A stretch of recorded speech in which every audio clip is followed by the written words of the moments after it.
Well, young voters, they made climate change a priority in the 2020 election, and now many are hoping the worldview of the U.S. will change under a pro-climate Biden administration.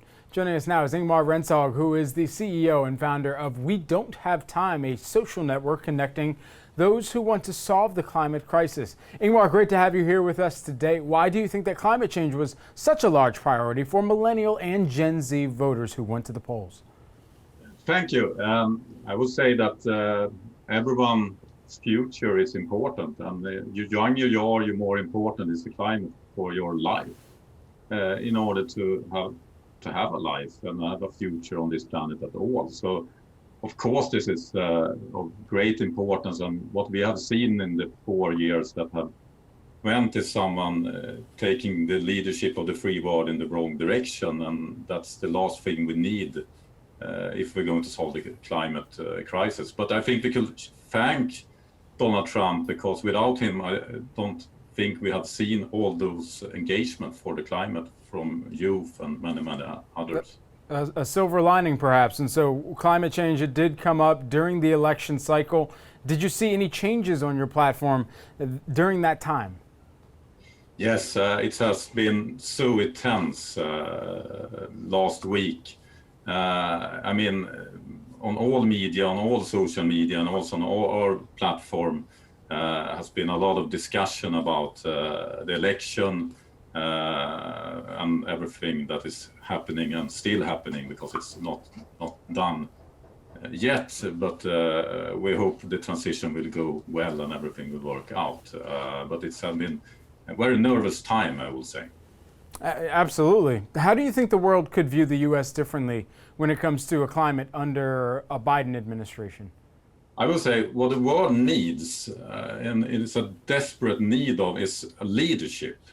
And we don't have that. And it's not just because we have Donald Trump. We have no one else stepping in. And now the timing for a world leader to actually take the climate issue on an international level and take a lead on this could happen. But I think that we will see huge challenge of how US could do that, because United States is a very divided country. And when I heard Joe Biden's election winner speak, he was talking about uniting the United States, and I think that is very important. Mm-hmm. But it will be really difficult to do radical climate policies and in the same time have everyone on board. So what I will suggest for the new administration is actually they must educate everyone about the climate before the policies can take in place. And I will suggest to use the White House channel, do what Trump has been doing with Twitter, etc., but instead of tweeting madness, tweet about the climate crisis and educate the world about how acute the situation actually are. Certainly, and there was a tweet actually from Boris Johnson earlier today saying he just spoke to Joe Biden to congratulate him on the election. Looks forward to strengthening the partnership between the countries, working with him on shared priorities, from tackling climate change to promoting democracy and building back better from the pandemic. With this in mind, as we think about the international partnerships that are necessary on the climate change front, UK Prime Minister, particularly with those comments, what do you think the US and the UK can accomplish by working together? I think they can accomplish a lot. I mean, UK is the host of the next climate meeting, and US is someone that many countries is looking up to. But we have a problem.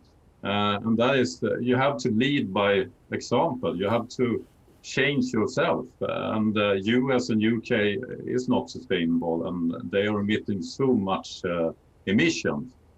So in order to have the rest of the world to listen to them, they need to change themselves. But I think they have a will to do that. But I mean, it will take more than a president. It will take everyone on board and do it is sustainable, and that's a really tricky. It's a really hard task to succeed with, but we have no choice. We must do it, and with the Joe Biden administration, we will have a chance to do it. But I mean, so few people knows about how severe this crisis actually are. I mean, Corona situation is nothing compared to the climate crisis. It's nothing. And still all media is focusing on the Corona crisis. Of course they should do that, but we can't ignore the climate crisis. It's still there, and it's Certainly. much bigger. And with the time we have, of course, Biden wants to rejoin the Paris Climate Agreement early in his term. What does that signal on the global stage? And particularly, how do we take this beyond just rejoining agreements, accords that have been departed from as of, just days ago that actually went into effect? Yeah, I mean, without US staying in the Paris Agreement, I think the Paris Agreements would have been dead. So it's very good that the US is now rejoining. Everyone has been waiting for that. But we must acknowledge that the Paris Agreement doesn't really work yet. The world is still emitting much more emission compared to the 2015 when the Paris Agreement was signed. So we need to think radical here. We need to change tactics. Sure. And I think I was so happy to be on this show because you're focusing on the climate. You have news about solutions. Right. We must have daily press conference about the situation in the world. We have to start there by educating all the people in the US and everywhere else. Just while we have you, very briefly before we got to go, you've worked with Greta Thunberg before. Do you see more young people worldwide demanding climate change action from leaders? Yes, of course. It's growing a lot. And I mean, for old people, climate is an issue of many other issues. But for young people, climate is their life, it's their future, if they're supposed to have a future at all. Ingmar Rentzhog, who is the CEO and founder of We Don't Have Time, joining us here today. Thank you so much for taking the time here with us.